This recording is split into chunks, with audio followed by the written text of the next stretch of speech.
अब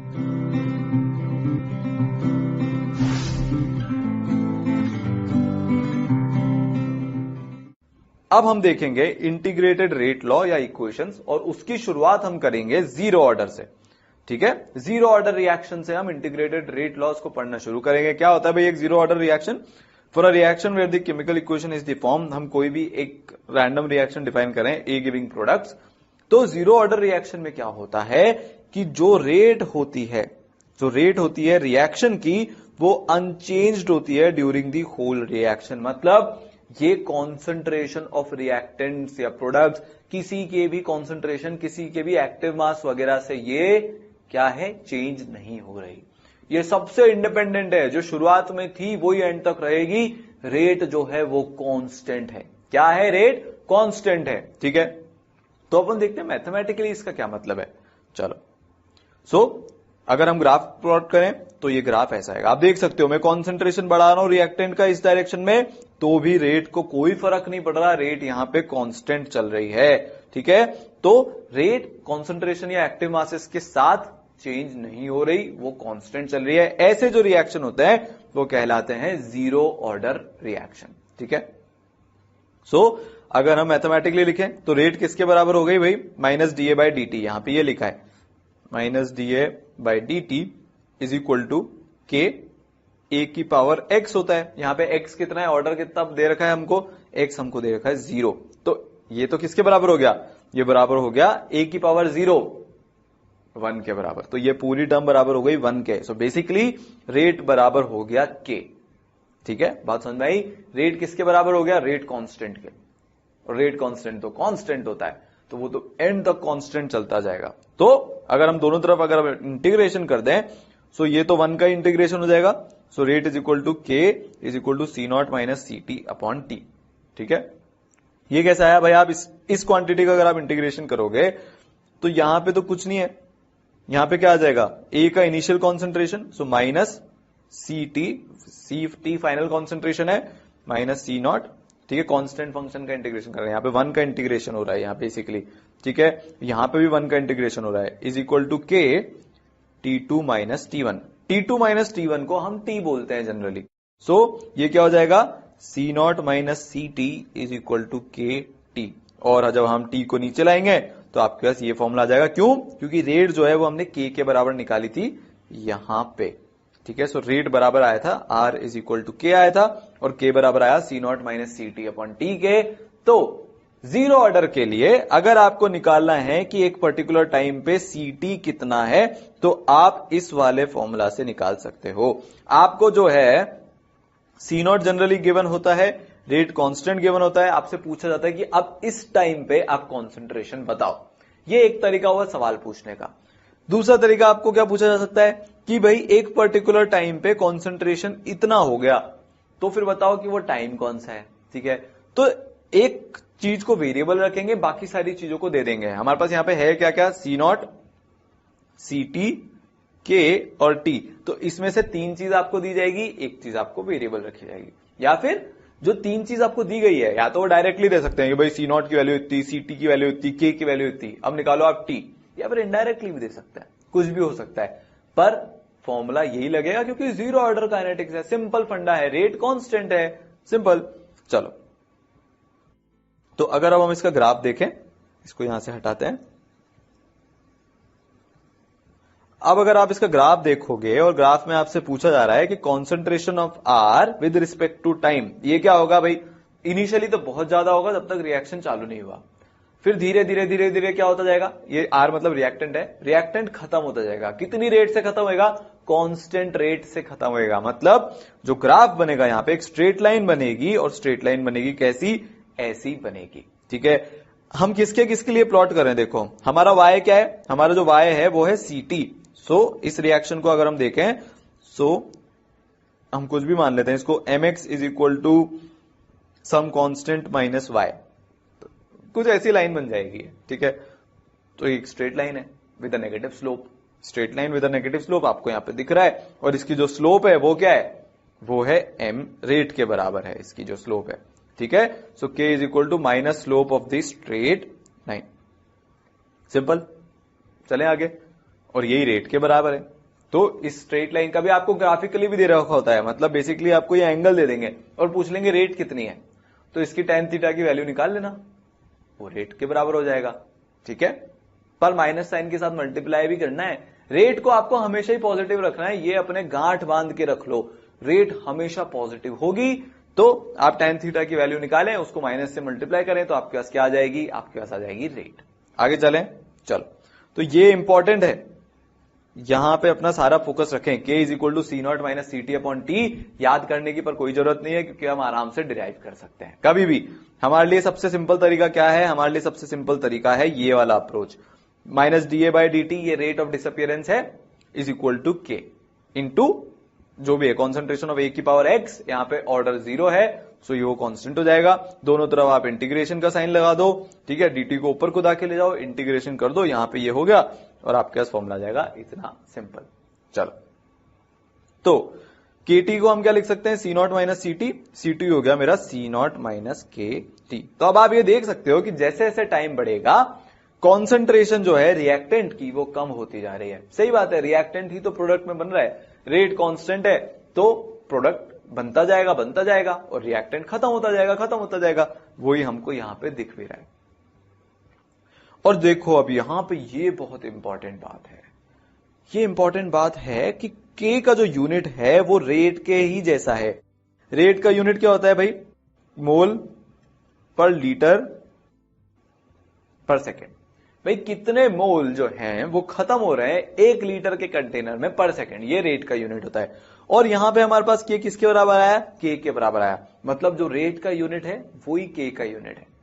अब मैंने आपसे बोला था कि ऑर्डर निकालने का एक तरीका तो हमने वैसे देखा कि हमने कॉन्सेंट्रेशन वगैरह की चेंज किया कुछ कॉन्सेंट्रेशन में, तो उससे ऑर्डर निकाले, जैसे हमने M का ऑर्डर निकाला था। दूसरा भी तरीका है, आप जो रेट कांस्टेंट है उसका यूनिट देख के भी निकाल सकते हो, क्या, रिएक्शन का ऑर्डर। यहां पे देखो K का यूनिट R के जैसा ही है, मतलब K के आगे कोई भी टर्म मल्टीप्लाइड नहीं है, मतलब ये 0 ऑर्डर रिएक्शन है। क्योंकि अगर मान लो मैं यहां पे A की पावर 1 कर देता, तो A की पावर 1 अगर यहां पे आता तो अपने साथ एक यूनिट भी लेके आता, बात समझ रहे हो। तो A की पावर 1 की यूनिट क्या हो जाती, मोल पर लीटर। ठीक है, अब अगर आप यूनिट डायमेंशन करते हैं, ये फर्स्ट ऑर्डर रिएक्शन है, वहां पे देखेंगे, ठीक है। अब अगर आप यूनिट डायमेंशन कर रहे हो तो फिर यहां पे जो K का यूनिट आएगा वो रेट के यूनिट जैसा नहीं आएगा, वो सिर्फ 1/सेकंड का यूनिट आएगा। कंफ्यूज हो रहे हो तो कोई डरने की बात नहीं है, जस्ट थोड़ा सा हम आगे का एनालिसिस हमने कर लिया, पर आप जो रेट कांस्टेंट का ऑर्डर है उसको देख के भी क्या पता लगा सकते हो, रेट का ऑर्डर पता लगा सकते हो। यहां पे हमने कैसे पता लगाया, यहां पे हमने ऐसे पता लगाया कि जो K का यूनिट है वो रेट के यूनिट जैसा ही है, मतलब K के आगे कोई भी टर्म मल्टीप्लाइड नहीं है, और है भी तो कोई कांस्टेंट टर्म मल्टीप्लाइड है। क्यों, क्योंकि हमने यूनिट डायमेंशन से एनालिसिस किया। ठीक है, तो अगर रेट जैसा ऑर्डर ही आ जाए रेट कांस्टेंट का, तो क्या समझना है कि 0 ऑर्डर रिएक्शन है। क्या बोल रहा हूं मैं, कि रेट का ही ऑर्डर, मतलब moles per litre per second, ये ऑर्डर आ जाए रेट कांस्टेंट का, तो कौन सी रिएक्शन होगी, 0 ऑर्डर रिएक्शन होगी। चलो, सो 0 ऑर्डर रिएक्शन में concentration of A versus T का अगर हम ग्राफ बनाए तो वो ऐसा ग्राफ बनता है, देख चुके हैं हम। आगे चलें, कुछ इंपॉर्टेंट बातें 0 ऑर्डर के लिए। 0 order reactions are necessarily complex reactions. क्यों, क्योंकि अगर एलिमेंट्री रिएक्शन होती है तो for any elementary reaction, let's say A giving B, जो रेट बराबर होती है वो लॉ ऑफ मास एक्शन के बराबर ही होती है, दोनों कोइंसाइड करते हैं एलिमेंट्री रिएक्शन के लिए। So R is equal to हम लिख सकते हैं some constant K into concentration of A, मतलब एक्टिविटी ऑफ A की पावर 1। तो ये तो क्या हो गया भाई, ये जो है एलिमेंट्री रिएक्शन तो मिनिमम फर्स्ट ऑर्डर की ही होनी पड़ेगी, ठीक है, उसके अलावा नहीं हो सकती। समझे हो आप बात, इसलिए 0 ऑर्डर की रिएक्शन नहीं हो सकती एलिमेंट्री रिएक्शन, उसको तो कॉम्प्लेक्स रिएक्शन ही होना पड़ेगा। ठीक है, दूसरा पॉइंट, 0 ऑर्डर रिएक्शन जो है वो फाइनाइट टाइम में कंप्लीट हो रहे हैं। आप आराम से निकाल सकते हो भाई, हमारा क्या आया था भाई, Ct is equal to C naught minus K T. Ct को आप 0 कर दो, वो टाइम जहां पे कॉन्सेंट्रेशन ऑफ रिएक्टेंट 0 हो गया। सो सी नॉट बराबर हो जाएगा Kt, सी नॉट बराबर हो जाएगा Kt, तो आपका जो टी है, जिस टाइम पे पूरा रिएक्शन कंप्लीट हो रहा है, वो बराबर हो जाएगा सी नॉट अपॉन के के। पर इन सबको याद करने की बिल्कुल जरूरत नहीं है, कोशिश भी मत करना, ठीक है। चुपचाप बेसिक से आपको सॉल्व करना है। यहां पे कुछ भी फॉर्मूला वगैरह जैसा नहीं है। हमको अगर ज्यादा से ज्यादा हम फॉर्मूला याद करेंगे तो वो भी करेंगे सिर्फ टी हाफ का, उसके अलावा हम कोई भी फॉर्मूला याद नहीं करेंगे। टी हाफ क्या होता है वो अभी देखते हैं। उससे पहले अगर आप equal time intervals of time में देखोगे, मतलब आप इक्वल इंटरवल्स ऑफ टाइम के बाद देखोगे, तो कॉन्सेंट्रेशन ऑफ रिएक्टेंट्स लेफ्ट जो है वो है एपी में विद कॉमन डिफरेंस के टी।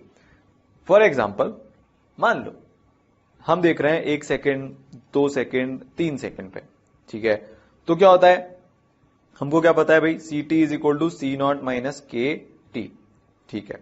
सो C1 कितना हो जाएगा, सी नॉट माइनस के। C2 कितना हो जाएगा, सी नॉट माइनस 2K।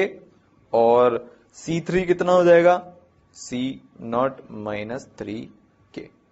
यहां पे क्या दिख रहा है, एपी बन रही है। डिफरेंस ऑफ द टर्म्स निकालोगे तो क्या आ रहा है, तो एक कांस्टेंट आ रहा है डिफरेंस ऑफ द सम। ये किसका मतलब ये कौन होता है जो कि ऐसी प्रॉपर्टी शो करता है, ये होती है एक एपी, ठीक है।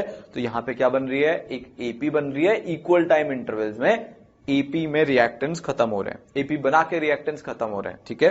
So concentration of reactants left are in AP with common difference is equal to minus K of T. Simple funda है। चलें आगे, चलो। तो अगला है अब हाफ लाइफ पीरियड। अब इसको देखते हैं, मैंने जो टी हाफ बोला था वो हाफ लाइफ पीरियड ही होता है। तो अब इसका एनालिसिस अपन करते हैं कि ये क्या होता है। तो क्या होता है ये हाफ लाइफ पीरियड, तो ये होता है टी हाफ, इसको हम बोलते हैं टी हाफ, शॉर्ट में हाफ लाइफ पीरियड। ये वो होता है टाइम, मतलब ऐसा टाइम, भाई इसके नाम से ही काफी कुछ तो हमको समझ में आ रहा है। ऐसा टाइम जब half of the amount of reactant ने जो है वो रिएक्ट कर लिया, हाफ ऑफ जो भी आपने अमाउंट लिया था रिएक्शन का, मतलब रिएक्टेंट का, वो खत्म हो गया। वो वाला टाइम जब half of the amount of reactant reacted. बहुत सिंपल है। जीरो ऑर्डर के टर्म्स में अगर हम बात करें तो आसानी से निकाल सकते हैं। टी हाफ पे क्या होगा, C is equal to C naught by 2। So K T half is equal to C naught by 2। कैसा आया है भाई, ये ऐसा आया, C naught minus C T is equal to K T. जो सी टी है वो हो गया C naught by 2। So C naught by 2 is equal to, यहां पे भी हम कंफ्यूजन नहीं हो टी हाफ लगा लेते हैं, के टी हाफ, ठीक है। सो ये हमारा बराबर आ जाएगा T half is equal to C naught upon 2K K. Simple है, बस कोई कुछ याद नहीं करना। हाफ, टी हाफ का क्या मतलब है, वैसा टाइम जहां पे आधा रिएक्टेंट खत्म। तो आप जो भी आपने फॉर्मूला निकाला है उसमें आप डाल दो, सिंपल है। So T half is equal to C naught upon 2K। T half जो है वो सी नॉट के प्रोपोर्शनल है। बहुत लॉजिकल सी बात है ना। रेट कांस्टेंट है, सेम रेट से ही आपका जो रिएक्टेंट है वो खत्म होगा। तो अगर आपने शुरुआत में ही ज्यादा रिएक्टेंट ले लिया, ज्यादा कॉन्सेंट्रेशन में ले लिया, तो उसको जो है खत्म होने में ज्यादा टाइम लगेगा। सिंपल सा फंडा है, क्योंकि रेट तो कांस्टेंट है, उसको कोई फर्क नहीं पड़ा रेट को कि भैया कितने अमाउंट, कितने पर्टिकुलर सेकंड में कितना रिएक्टेंट खत्म होगा, ये कांस्टेंट है। पर अगर मान लो आपने 10 मोल लिए हैं शुरू में, या फिर 10 मोलर सोल्यूशन ले लिया आपने, ठीक है। आपने अगर 10 मोलर सोल्यूशन ले लिया, अगर 10 मोलर सोल्यूशन है, जीरो ऑर्डर की क्या खास बात है ये आपको फील आएगी। अब 10 मोलर सोल्यूशन है और उसका टी हाफ मान लो, या फिर उसकी रेट अभी ले लेते हैं हम, उसकी जो रेट है वो है 1 मोल पर लीटर पर सेकेंड, मतलब बेसिकली 1 मोलर पर सेकेंड उसकी ये रेट है। तो आधा रिएक्टेंट खत्म होने में कितना टाइम लगेगा भाई, T half is equal to 5 second, ठीक है। सिंपल फंडा है। अब अगर मान लो मैंने 20 मोलर सोल्यूशन ले लिया, रेट तो अभी भी उतनी रहेगी। रेट उतनी क्यों रहेगी, क्योंकि जीरो ऑर्डर है, कॉन्सेंट्रेशन से कोई फर्क नहीं पड़ रहा है रेट को। सो आर तो आज के दिन में भी 1 मोल पर लीटर पर सेकेंड ही है। पर जो टी हाफ है, इसको यहां पे ऐसे लिखते हैं, पर अब जो टी हाफ होगी वो 10 सेकेंड हो जाएगी, ठीक है। क्योंकि अब जो है यहां पे C/2 बराबर है यहां पे 5, यहां पे C/2 बराबर है 10। तो क्योंकि आपने इनिशियल कॉन्सेंट्रेशन बढ़ा दिया तो टी हाफ की वैल्यू भी बढ़ गई। किस केस में, जीरो ऑर्डर रिएक्शन की बात हो रही है यहां पे। किसकी बात हो रही है, जीरो ऑर्डर रिएक्शन में ऐसा हो रहा है ना। तो जीरो ऑर्डर रिएक्शन के लिए अगर T half versus C naught का ग्राफ प्लॉट करेंगे तो वो ऐसा आएगा। कोई इनिशियल कॉन्सेंट्रेशन ही नहीं था तो टी हाफ का कोई सेंस ही नहीं बनता। जैसे जैसे आप कॉन्सेंट्रेशन बढ़ाते जाओगे टी हाफ की वैल्यू बढ़ती जाएगी। तो अगर आपको कहीं पे ऐसा ग्राफ दिख जाए और अब आपसे पूछ लिया जाए कि ये कौन सा ऑर्डर है, तो कर सकते हो क्या, कर सकते हैं। क्यों? क्योंकि T half proportional to C naught यहां पे दिख रहा है और ये किसके लिए होता था? ये जीरो ऑर्डर रिएक्शन के लिए होता था। दिमाग में फिट कर लो, ठीक है। आगे जीरो ऑर्डर रिएक्शन के एग्जांपल, भाई जो सबसे फेमस एग्जांपल है वो ये है कि जो डिकम्पोजिशन होता है गैसेस का मेटल सरफेस पे, हाई कॉन्सेंट्रेशंस की ही बात हो रही है। अगर आप लो कॉन्सेंट्रेशंस की बात करोगे तो फिर जीरो ऑर्डर फॉलो नहीं होगा। गैसेस का जब हाई कॉन्सेंट्रेशन होगा और जब आप उनका मेटल सरफेस पे डिकम्पोजिशन कराओगे तो जीरो ऑर्डर काइनेटिक्स फॉलो होगी, क्योंकि रेट जो है वो सिर्फ और सिर्फ सरफेस एरिया ऑफ कैटलिस्ट पे ही डिपेंड कर रही है। कैसे कर रही होगी ये अब अपन सोचते हैं कि यार यहां पे जीरो ऑर्डर कैसे हो गया। मतलब आप ये बोलना चाह रहे हो कि आपने जो गैस ली है उसका क्या कॉन्सेंट्रेशन है उसका कोई फर्क नहीं पड़ रहा, यही बोलना चाह रहे हो ना आप? यही बोलना चाह रहा हूं मैं। हम यही समझने की कोशिश कर रहे हैं कि ऐसा क्या जादू हो रहा है। समझते हैं। देखो ये हमारा मान लो कोई भी एक मेटल है, प्लैटिनम मेटल है लेट से, जहां पे हम रिएक्शन करवाना चाह रहे हैं। अब हमने जब हम हाइड्रोकार्बन पढ़ रहे थे तो क्या देखा था कि ये कैटलिस्ट की तरह से काम करता है, ठीक है। ये सरफेस प्रोवाइड करता है। भाई यहां पे आके लेट से हम HI का डिकम्पोजिशन करा रहे हैं तो HI के जो मॉलिक्यूल हैं सॉलिड स्टेट में हमने पढ़ा था यहाँ पे वॉइड्स होते हैं, ठीक है। ऊपर 100% ऑक्यूपाई तो नहीं होती स्पेस, तो गड्ढे होंगे, तो ये जो HI के मॉलिक्यूल है वो यहां आके बैठ जाएंगे।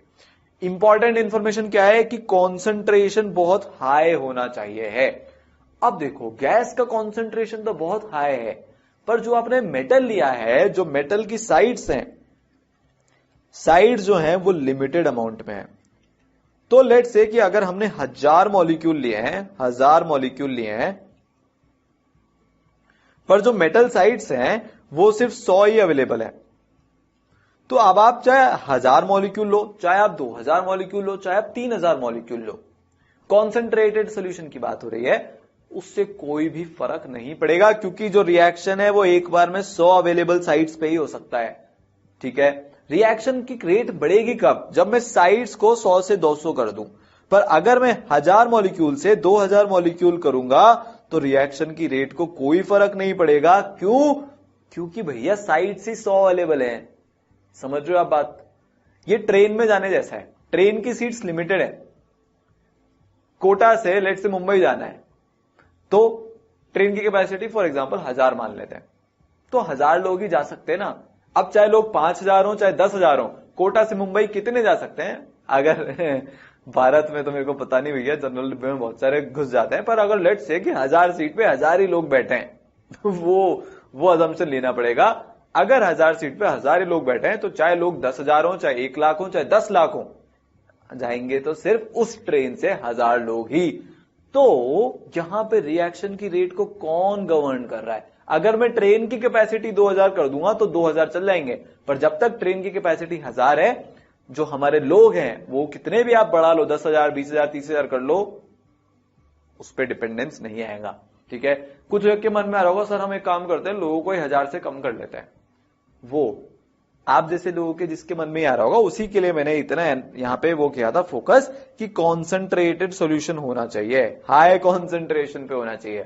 हाई कॉन्सेंट्रेशन मतलब बहुत ही ज्यादा यहां पे मॉलिक्यूल्स हैं जिनको डिकम्पोज होना है ना। तो इसीलिए हाई कॉन्सेंट्रेशन पे जीरो ऑर्डर होता है, लो कॉन्सेंट्रेशन पे मैंने नहीं बोला है। तो इसके एग्जांपल भाई HI है, उसका डिकम्पोजिशन हो जाता है, गोल्ड मेटल पे होता है भाई साहब H2+I2। तो रिएक्शन की जो रेट है वो इस तरह से डिफाइन होती है। 2NH3 यहां पे प्लेटिनम मेटल पे होता है, तो रेट होती है इस तरह से डिफाइन, ठीक है। समझना ही बात? आगे चले। अच्छा यहां पे फिर से बोल देता हूं मैं, रेट और के का जो यूनिट है जीरो ऑर्डर रिएक्शन के लिए सेम है। इंपॉर्टेंट है, याद रखना। आगे अब ये सवाल है मस्त वाला, मैंने आपको रामबाण बताया था शुरू में, यहां पे काम आने वाला है। आपसे बोला जा रहा है एक जीरो ऑर्डर रिएक्शन के लिए 2A giving 3B + C, rate of the reaction is 10⁻³ mole per litre per second. Calculate at what rate A is disappearing and B is appearing.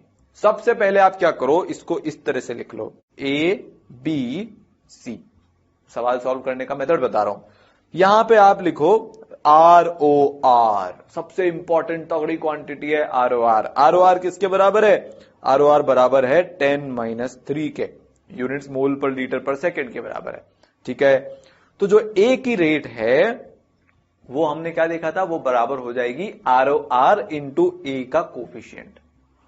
तो ए की डिसअपियरेंस की रेट हो जाएगी 2 इंटू 10-3, बी के appearance की rate हो जाएगी 3 into 10-3, सी के अपीयरेंस की रेट हो जाएगी 10⁻⁻3।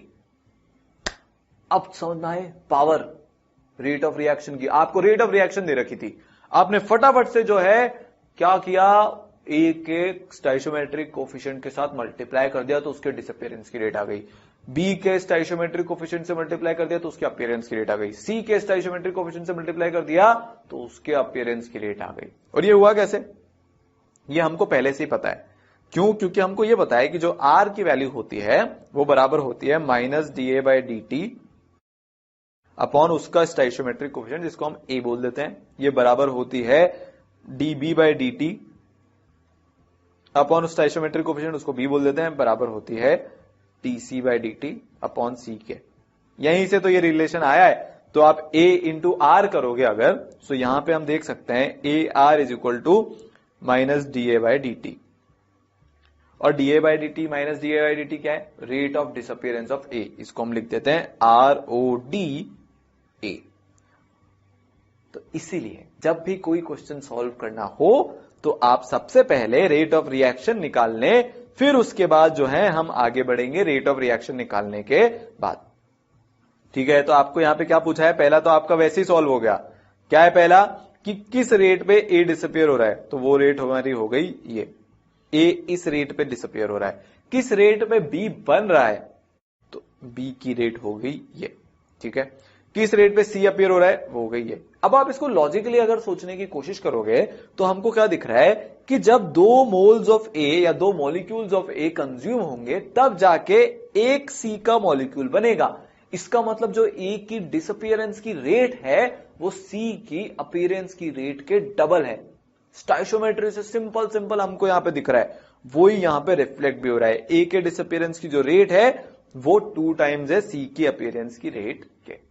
अगला सवाल आपसे पूछा है कि आपने 5 मोल्स लिए हैं ए के इनिशियली 1 लीटर वेसल में, कितने टाइम बाद सी का कॉन्सेंट्रेशन 2.5 हो जाएगा। कौन सा ऑर्डर दिया है, यहां पे तो 0 ऑर्डर की जरूरत पड़ेगी। तो क्या होता है भाई, C0 minus CT is equal to KT। ठीक है, बात समझ में आई।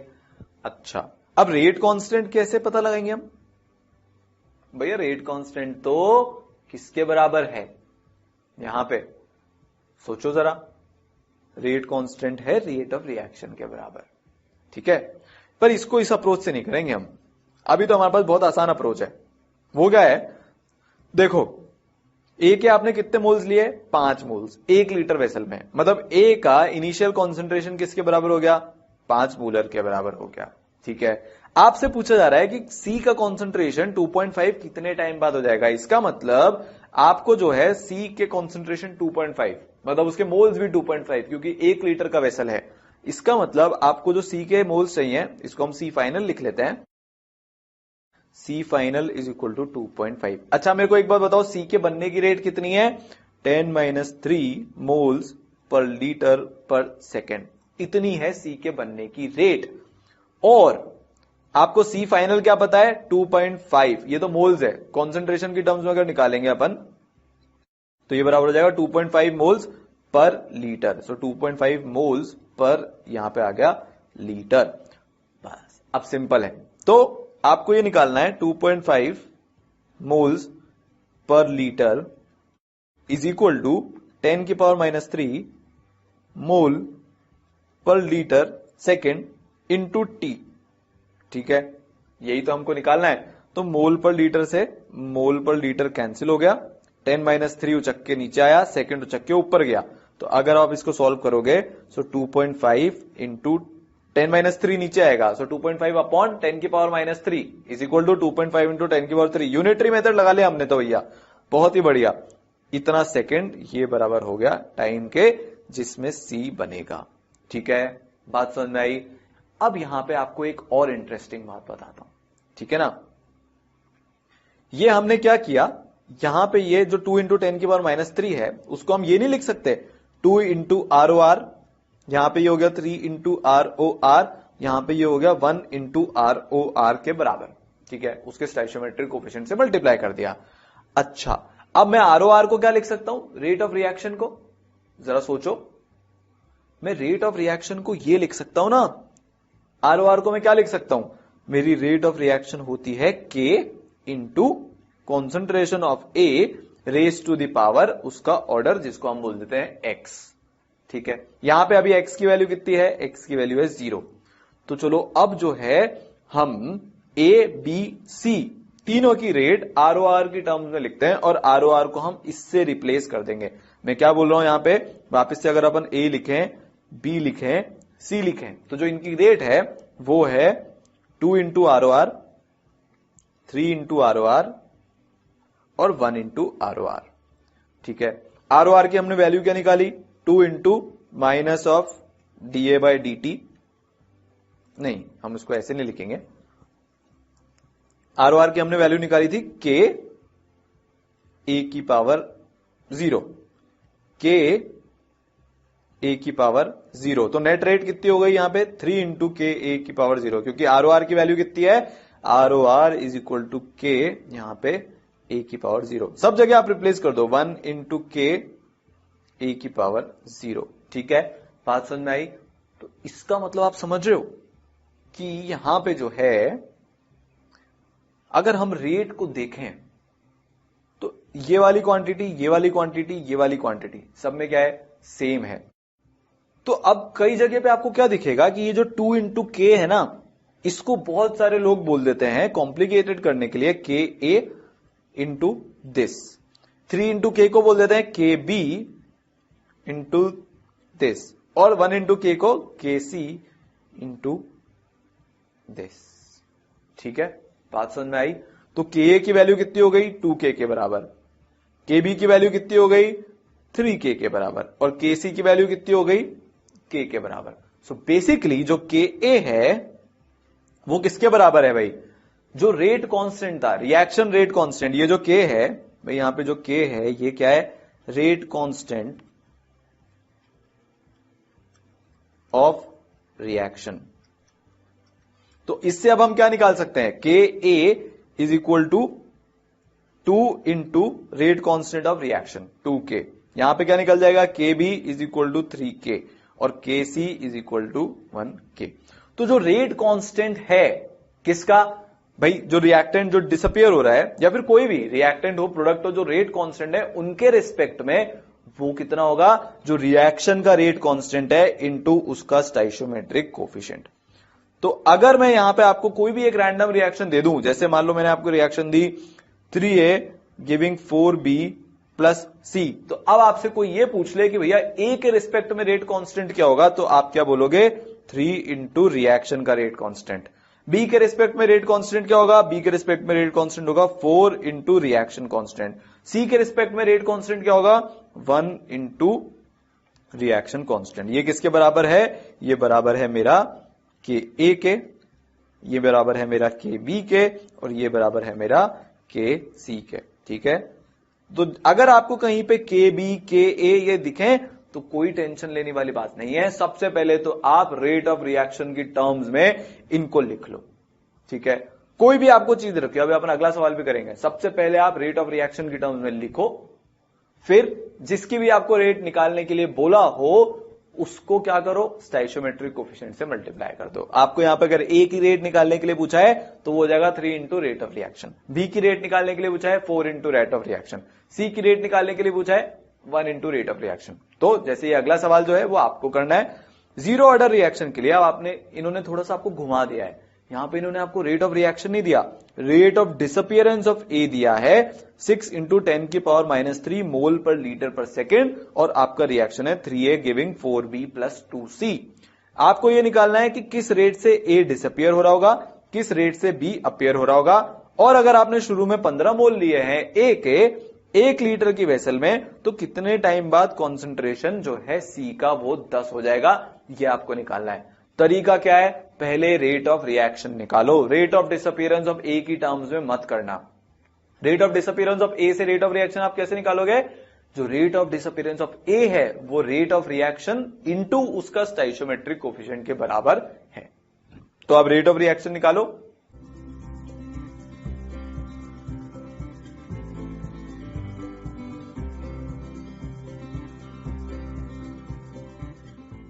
हाँ तो भाई कैसे करेंगे हम इसको, बहुत आसान है। ठीक है, सबसे पहले तो हम ये लिख लेते हैं कि जो आर ओ डी है, rate of disappearance of A is equal to rate of reaction into उसका स्टोइचियोमेट्रिक कोएफिशिएंट 3। ये आपको दिया है क्या, 6 इंटू 10 की power -3 mole per litre per second is equal to R O R into 3। This implies R O R is equal to कितना हो गया ये, 2 इंटू 10 की पावर -3 मोल पर लीटर पर सेकेंड। ठीक है, लीटर को एल लिख लेते हैं शॉर्ट में, जल्दी करना है। अब देखो, अब आपसे पूछा है कि ए किस रेट पे डिसअपियर हो रहा है, वो तो आपको डायरेक्टली दिया हुआ ही है। बी किस रेट पे अपीयर हो रहा है, तो बी की अपीयरेंस की रेट हो गई, सो रेट ऑफ अपीयरेंस को अपन आर ओ ए लिख रहे हैं, of B is equal to उसका stoichiometric coefficient 4 into R O R which is equal to 4 into 2 into 10 की power -3 is equal to 8 into 10 की पावर -3 मोल पर लीटर पर सेकेंड। ठीक है, ये तो आसान सवाल है। अगला सवाल क्या पूछा जा रहा है आपसे, आपने 15 मोल्स ऑफ ए लिए हैं 1 लीटर के वेसल में, कितने टाइम बाद सी का कॉन्सेंट्रेशन 10 हो जाएगा। अच्छा, तो थोड़ा सा स्टोइचियोमेट्री लगा लो। सी का कॉन्सेंट्रेशन 10 करने के लिए, यहां पे स्टोइचियोमेट्री भी क्यों लगाए हम, 10 सी के 10 मोल्स आपको बनाना है क्योंकि 1 लीटर का ही वेसल है, तो सी के अगर आपको कॉन्सेंट्रेशन 10 करना है, सी की रेट कितनी है, R O A of C is equal to R O R 2 into 10 की पावर -3 इंटू उसका स्टोइचियोमेट्रिक कोएफिशिएंट इंटू 2, सो बराबर हो गई 4 इंटू 10 -3 मोल पर लीटर पर सेकेंड के। आपको कितना कॉन्सेंट्रेशन करना है फाइनली सी का, आपको कॉन्सेंट्रेशन करना है 10, तो हम अगर उसको यहां पे लिखें, सो 10 मोल पर लीटर, ठीक है, is equal to 4 into 10 - 3 mole per litre per second into T. इससे आप टी निकाल लो, तो टी हमारा किसके बराबर आएगा, T is equal to 10/4 into 10 की पावर 3 के which is equal to 2.5 into 10 की पावर 3 सेकेंड।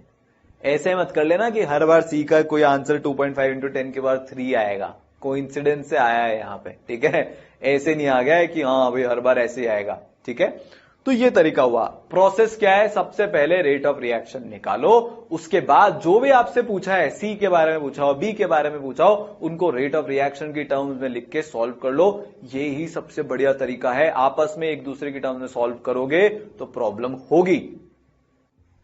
तो अभी जो हमने क्वेश्चन किया भाई, उसमें हमको ये सब दे रखा था। ठीक है, हमने सब इसका कैलकुलेशन कर लिया, पर यहां पे आपको ये सेम क्वेश्चन इस फॉर्म में भी दिया जा सकता है कि for the reaction giving this rate constant of disappearance of A is this.